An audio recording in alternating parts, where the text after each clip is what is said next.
Hello and welcome, everybody.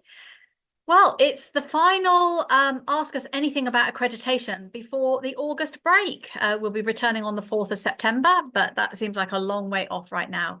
We're sweltering in the European heat. I'm Aurora Dawn Campbell, your host at the IAPC&M as usual. And today in the hot seat, we have the lovely Nikki Wild, a fellow coach and mentor. I don't often get the chance to say that. Hello, Nikki. How are you today?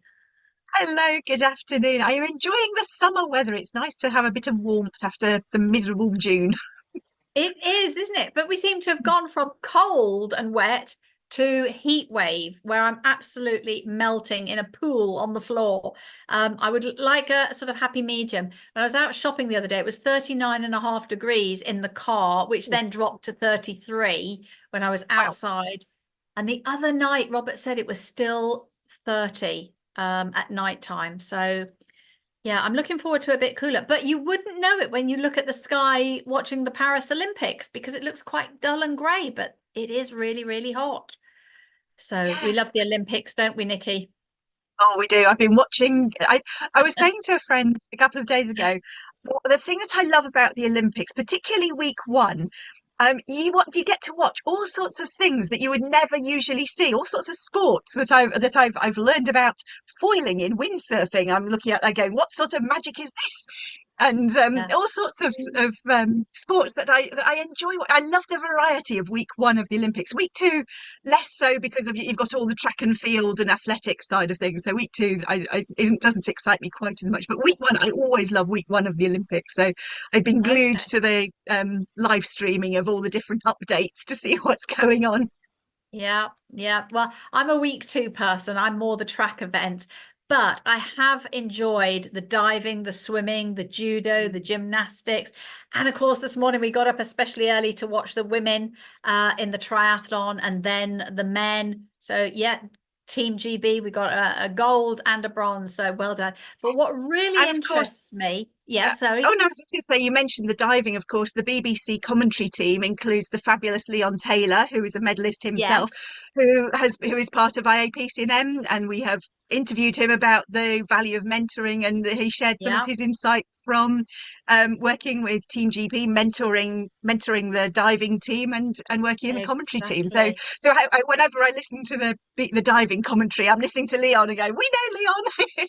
Yeah, we do. We do indeed. He wrote the foreword of our fabulous business startup book, How to Win and Keep Clients, as we know it's much more expensive to just keep finding clients rather than look after the ones that you've got. Um, what I'm really struck by is the mental resilience. And I know coaching comes from the sporting world in most people's mind. Of course, we've been coaching forever since conversation started, coaching and mentoring. But in most people's mind, it originated in the sporting world. And I'm struck by how many people give credit to their coaches, their mentors, the whole team. But at the end of the day, it's them. They have to really dig deep, and it is a mindset. You know that you've got the skills, you know how to run, but it's the mindset that's going to make you continue and cross that finishing line. Absolutely phenomenal. So my heart and my head and everything goes out to these amazing Olympians. So, Definitely. I didn't even get the chance to set the scene. Let me set the scene. If you've stumbled across this and you think, what are these two women on about the Olympics for when it says all about accreditation on the advert? Well, yes, every single week we have half an hour dedicated to you to ask us anything at all about accreditation. And my guests are ideally placed. So if you're looking to work with a coach or mentor, you couldn't do better than pick Nikki. If you want to add coaching or mentoring to your skill set and find out, well, what does it take? How do you do it? Again, Nikki and I can help you answer those questions, help you do your due diligence, make you the right choice for you based on your needs, your budget, and so on. Or maybe you're already an accredited coach, which is quite often the case, Nikki. We get questions from people who have been coaching for years and say, well, why do I need accreditation? I've never been asked for it. And I guess it's a bit like insurance. You don't know you need it until you need it. So for the sake of a very small sum compared to your investment in your training, it's kind of a no-brainer. Why wouldn't you do that as a professional within the coaching and mentoring profession? And then lastly, Nikki, we sometimes get training providers or universities thinking, well, how is accreditation going to help me attract more students and influence the league tables that they look at? So those are the questions. My VA, Gillian, hopefully is on social media. This goes out on Instagram, YouTube, TikTok, etc. So she's sourcing all of those, looking for questions. We don't get a lot of questions in the moment, Nikki, but what we do get is comments like, oh, that was a really interesting conversation. I didn't know. So I think we're people's guilty pleasure while they're having a cup of coffee. I'm very happy to be that. So I normally start by asking a transpersonal question, such as outside of work. And I have to reinforce this because there's so many people who say, well, I love the work that I do. But outside of work, what makes your heart sing? What fills your heart with joy, Nikki? My thing that makes my heart sing is my music. I always say, if the house was burning down, the one thing I would save would be my piano. Um, it's my go-to. If I just need to unwind, detach, I'll go and sit and play my piano for a little while. I've recently, over the last few years, started writing songs and pieces as well. So, which was something going back to what we were saying about mental and self-belief. I thought I can't do that, and then thought I'll have a go in part of lockdown, and so I've been enjoying Yeah. doing that as well. And there's something about, we know there's all sorts of studies that have identified how good for the brain, the whole brain, music is. And if you are humming a tune or listening to a tune or singing a song or whatever, that we know how good it is for the brain. We also know how good singing is for you because of the breathing. It's engaging your whole core. When you breathe out, it is your core muscles that are pushing the air out of your lungs. So breathing and singing is a really good core exercise to do. So yeah, my singing and my music and my piano are the thing that if I had nothing else to do in a day, that's where you'll find me, is sat at the piano. Lovely. I noticed on Spotify the other week that they've now got some courses, very much like Udemy, I expect, where it's a short course for a very small fee. And oh, who is the Westlife guy who was on X Factor? He's the one who's doing the songwriting course. So 3 hours with and his name is gone. Blonde hair, Irish. Oh, I'll have to look him up. uh, oh, uh, Gary Barlow. Yeah, Gary Ah, Barlow.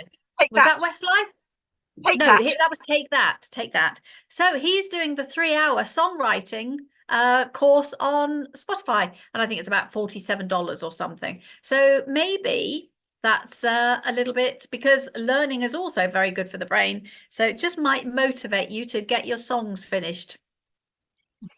I shall go Lovely. and check it out. So you're quite right. Singing and learning an instrument is all very good for our mental cognitive behavior, mental health and well-being, breathing, etc. So inside of work then, what sort of coaching and mentoring can people expect when they come to you, Nikki? Funny enough, I was asked this morning by one of my clients who said, "What else do I do?" Because she obviously only knows one bit.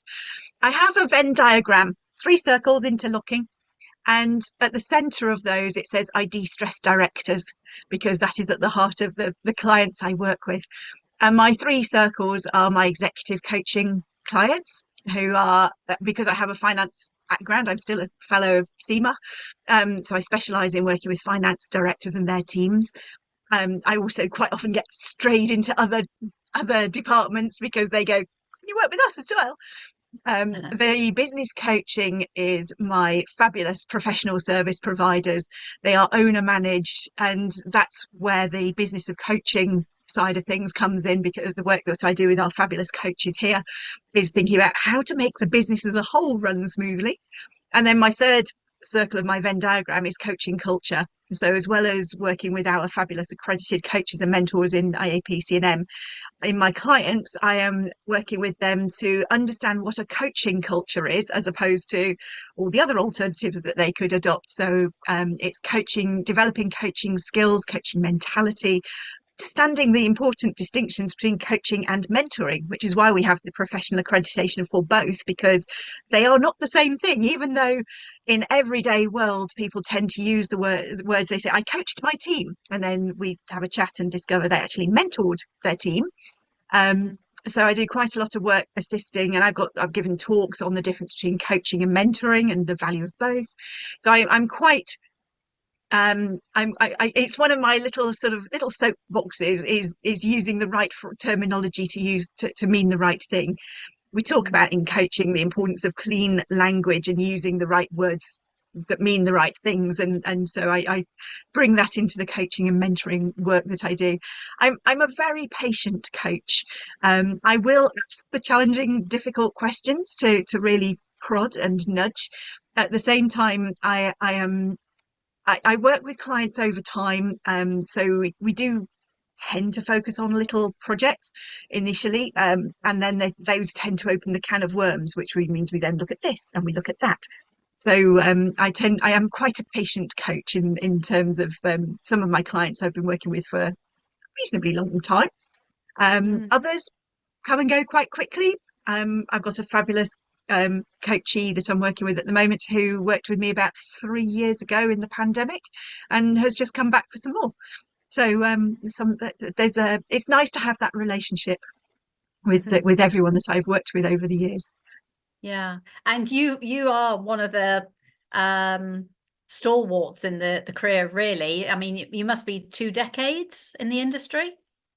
It feels like my limited company's 15 years old this year, so 1.5 decades. Well done. I started investigating coaching and mentoring before that, realized that I was doing coaching and mentoring without actually calling it that. Yeah. I think it's been a personality style. I think service and then that sort of collaborative approach is in my DNA. So I naturally come alongside people. I don't feel comfortable telling people what to do. Although my other half might argue with that. Naturally, I come alongside people and will coach and mentor so that they are empowered. That's why my business name is Empowerment, because that's Yeah. what I believe gets the best out of my clients. Yeah. And I think anybody listening to this now, and hopefully there's plenty of people on all the social media platforms listening to you right now, are going to get a real sense of the fact that you're a very kind, very patient, and actually a very generous person to work with. And I know that because we worked together for years within the IAPC&M. I see the feedback that you get from your monthly drop-in clinic, having created the business of coaching self-teach 12 modular program for new practitioners. So really holding their hand, because it's quite a terrifying thing, I would imagine. It's hard for me to remember, but Friday night you get your certificate, you're a coach, and then Monday morning, like, what do I do with it? How do I get paid at the end of the month? So you've created this fabulous program. In fact, I was just going through it with Bettina for the benefit of some students, and she was raving about it, even as a master coach, that it's a great refresher, especially when she's giving talks on certain subjects. So that's why it's split into 2 categories: new practitioners and established practitioners. So you can go in and just check you're aligned with your dream. And now you bring it to life in your monthly drop-in clinic, which is amazing. So I'm always telling people, if they had to buy one-to-one time with you, it cost thousands over the course of, I don't know, months or a year. And yet you do this month in, month out for us. So if you're listening and you're a member of the IAPC&M and you think, what is this? We have Joe, who does the orientation clinic, because we now know we've got so many resources that it can be a bit overwhelming. Where do I start? Where do I find this? So Joe will signpost you on the second Tuesday of every month to resources such as Nikki's on the fourth Monday of every month, and behind the scenes where you can find her self-teach 12 modular e-program. Can you remember what inspired you to create that for the IAPC&M, Nikki? How did it come about and how has it evolved? Yes, so my very first involvement with IAPC&M, I was hosting or arranging and hosting a monthly webinar, and we were Ah, talking about subjects and what were the things that were the most useful subjects for our members to hear about. And so we sent out a survey. We thought, if we want to know the answer, let's ask.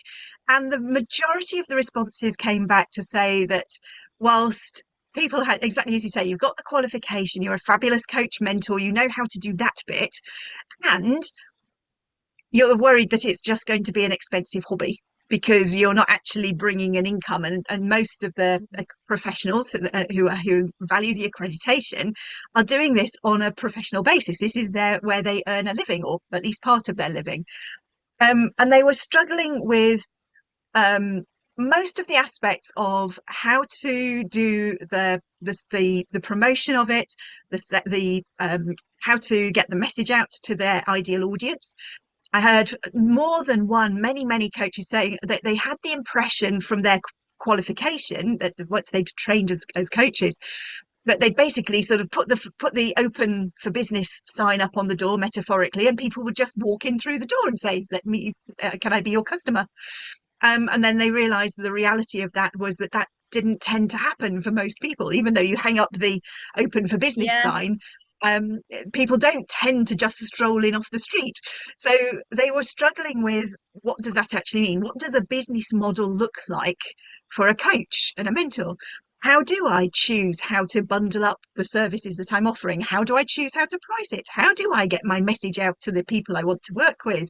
What is marketing? And all the many different ways we could do that. What's the right one for each person? And then we talked about the skills and the capability in the business, and having a business plan, a plan for the business, and then all the nuts and bolts of practicality in the background to make it all run smoothly. And so all the answers and feedback, we got some fantastic comments back from the survey, and they helped to feed putting this program together. So we thought, well, we won't overwhelm everybody with doing everything at once. And that's why it's in a 12 modular program, because if somebody wanted to, they could just pick one module a month, and by the end of the year, they've tackled every aspect of running their business. If they want to dip into more than one a month, that's absolutely fine, because each module is there and live for all of our fabulous members. And so they can do as much or as little in as much time as they choose to. And of course, when we created it originally, those who've listened to the recordings will see that I've been joined on the recordings by fabulous people who coaches, Dawn's on some of them, David, other coaches who have also been sharing the benefit of their experience. So you can listen back to those, and even the ones that we created first, all of the comments in there are so relevant still today. I regularly go back and listen to them just to check that they're all still relevant today, and then they are. But of course, when you're watching a video, you can't ask it questions about your specific situation. You can get the general thoughts, but how do you then tailor it and put it into practice if you've got some questions? And that's where the monthly drop-in clinic came about, because if you're anything like me, you'll watch a video and then it'll spark as many questions as it answers. And so the monthly drop-in is just an hour. It's an open door to come and ask as much or as little, any question. It really is ask me anything. And it's a chance to go, I watched this module and I'm not quite sure how to apply this aspect of it. So quite often we talk about the marketing side of things, because that's the thing that challenges most people, is getting new business through the door. But we've talked about all sorts of things. We've talked about the money side of things. We've talked about continuous professional development. We've talked about the value of accreditation and how that creates the credibility within your audience, how to separate yourself from all the other coaches or mentors that your potential clients could choose, and how to use your accreditation to give you that sort of elevate you to that sort of status above the run-of-the-mill people who've just got a certificate from a weekend studying. So we talk about all sorts of, and it really is every aspect of business that we might cover. And sometimes it's a really small group of one or two. Sometimes there's a bigger group. It depends who's available, who has questions. And it's just that really safe space. It's not recorded, it's private, so anybody can talk about anything confidentially, knowing that it's not going to be broadcast to the world, which is also quite nice, because whilst it's wonderful to be able to watch recordings back of other people's discussions, sometimes having somewhere that's a completely confidential, safe space to just go, I'm in a problem with this, is so valuable, because it can be really lonely otherwise.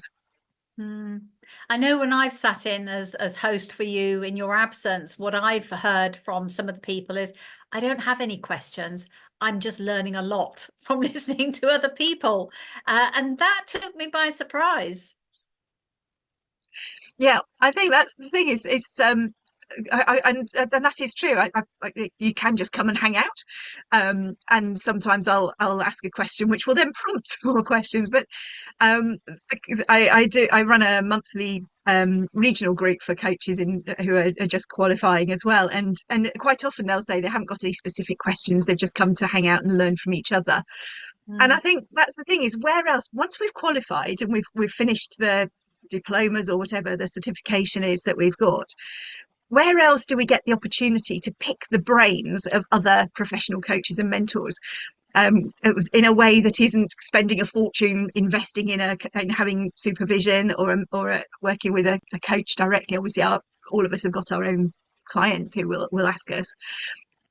And I think it's one of the things that I love about the drop-in clinics that we've got in IAPC&M is that space where it's already available. It isn't an extra charge. You haven't then got to go and hire a mentor to talk to. mm, It's all part of the accreditation that our fabulous coaches and mentors can drop in and even if they think, I don't think I've got anything to ask, that prompting question that just says, okay, is every single aspect of your business running at a 10 out of 10?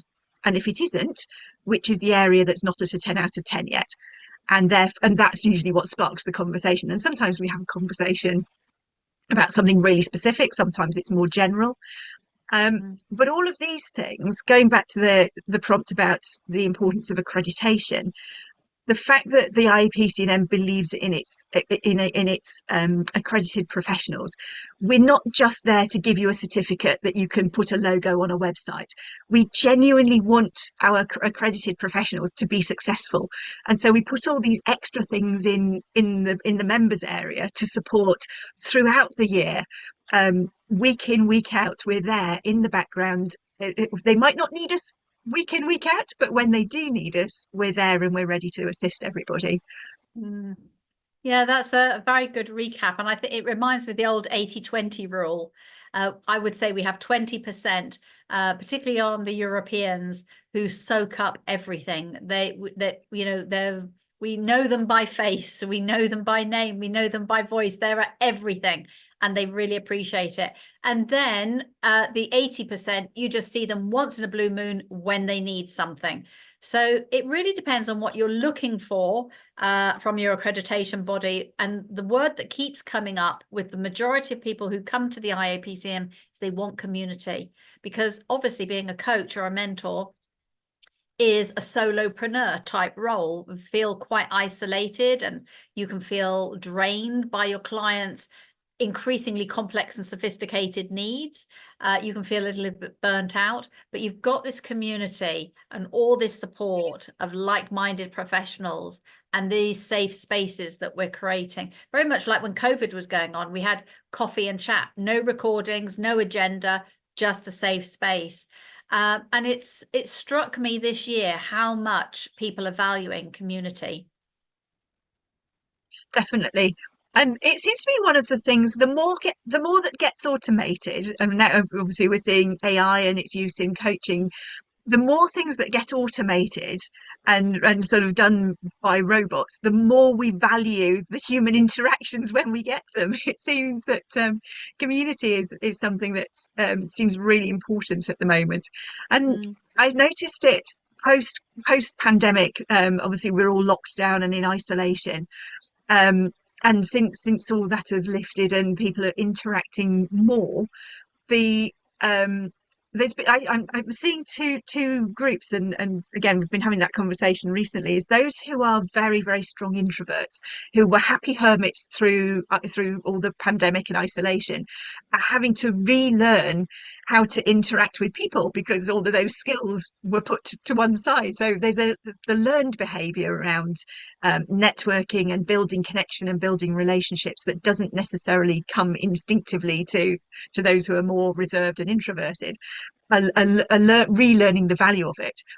And at the same time, those who are more outgoing, who have got those extrovert tendencies, are relishing the permission to re-engage and seem to be, it seems to be, whereas their learned behaviour has been perhaps to kind of moderate that and sort of not go too intense with everybody.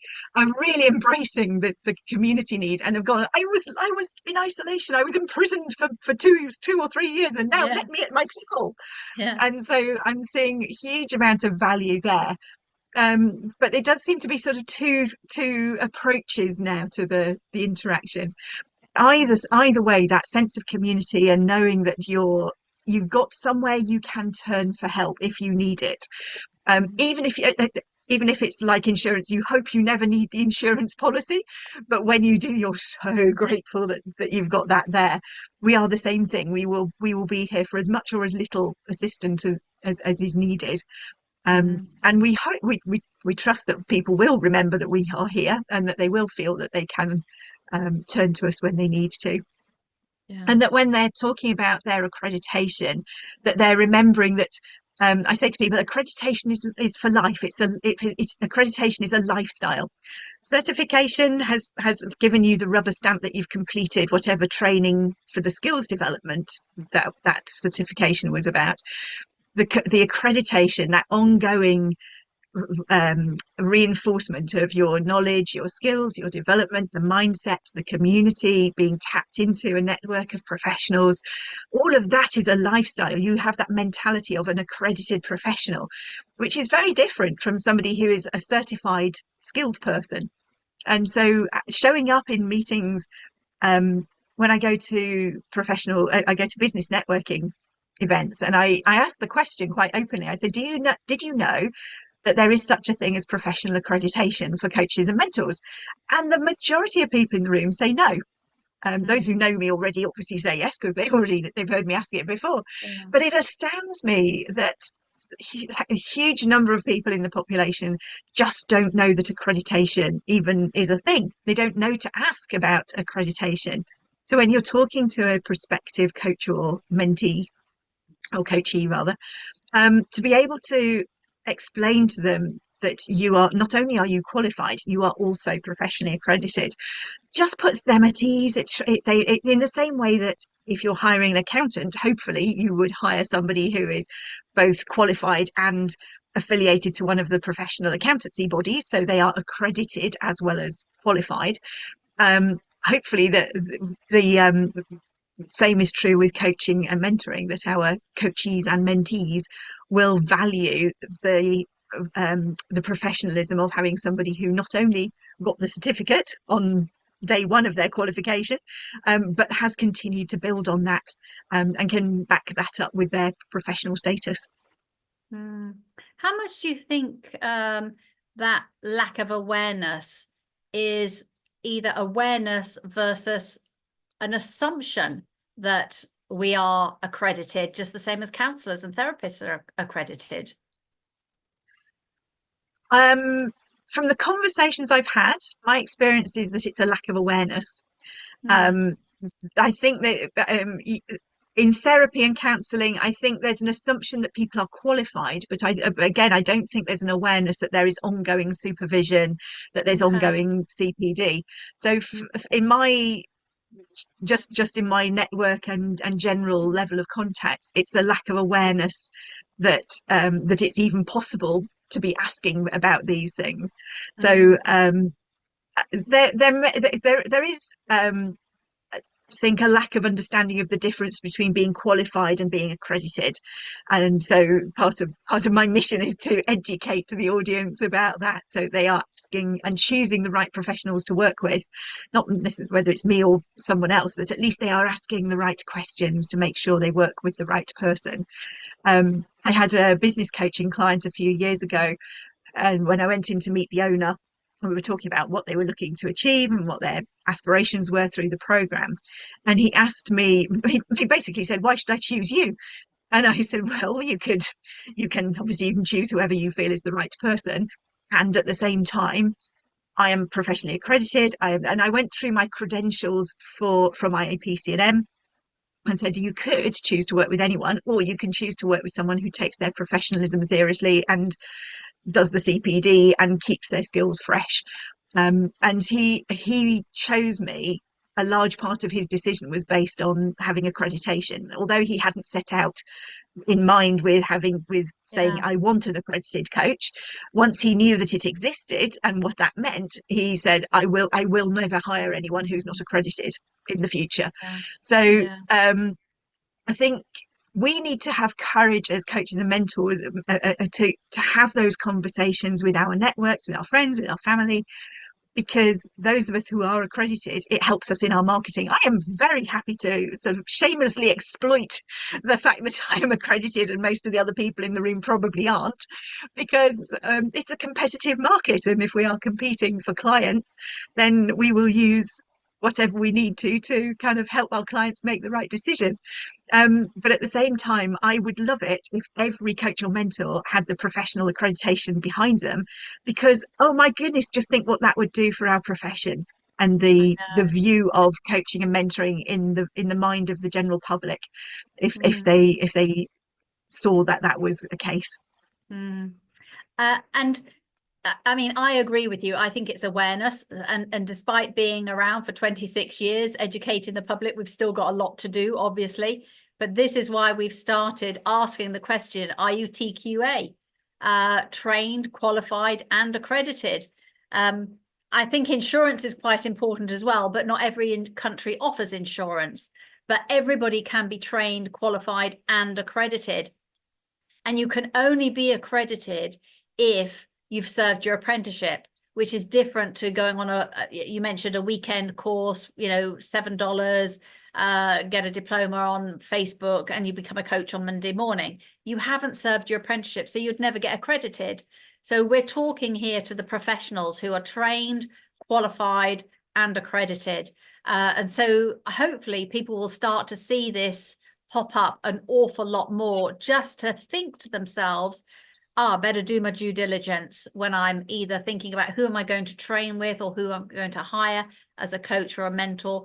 And of course, everybody in our directory, although not everybody chooses to create a directory profile because they've got their own websites, but everybody in our directory, or who is accredited anyway, is guaranteed to be accredited, because nobody gets invited to upload their profile until they've gone through the accreditation process. So yeah, hopefully, as it says, we're building trust and confidence, and we are there for the benefit of everybody. But it's an ongoing battle, this whole awareness thing, that people will spend thousands on a holiday, and do all sorts of due diligence, but when they come to hire a coach or a mentor, they kind of miss some of the obvious questions. So we've got an e-guide, how to choose your coach or mentor, how to choose your training provider. And soon to come out is how to choose your accreditation body. So yeah, are you TQA? It's something I've registered with the definitions of TQA, of which there are about 27 of them. But most people think about it in terms of total quality assurance, don't they? So there's a nice ring to that. So yeah, we're on a mission. You can tell we're very, very passionate. Let me just check with Gillian if any questions have come in while you sum up. No, there isn't anything. Nikki, if somebody likes what they've heard and they think, yeah, she's the professional for me, I want to work with Nikki, I want to find out more, either through the IAPC&M or personally, other than your directory profile, what are some of the best ways people can find you? Wild Empowerment is where I am on all the social media platforms. It's my business name. Wild Empowerment is the business. So there are lots of Nikki Wilds around, but there's only one Wild Empowerment. So that's the best way, is hunt me down. Connect on LinkedIn. I'm fairly active on LinkedIn, so LinkedIn messaging is a very good way of finding me, or hunt me down via the website, and all the contact details are at the top banner on the website.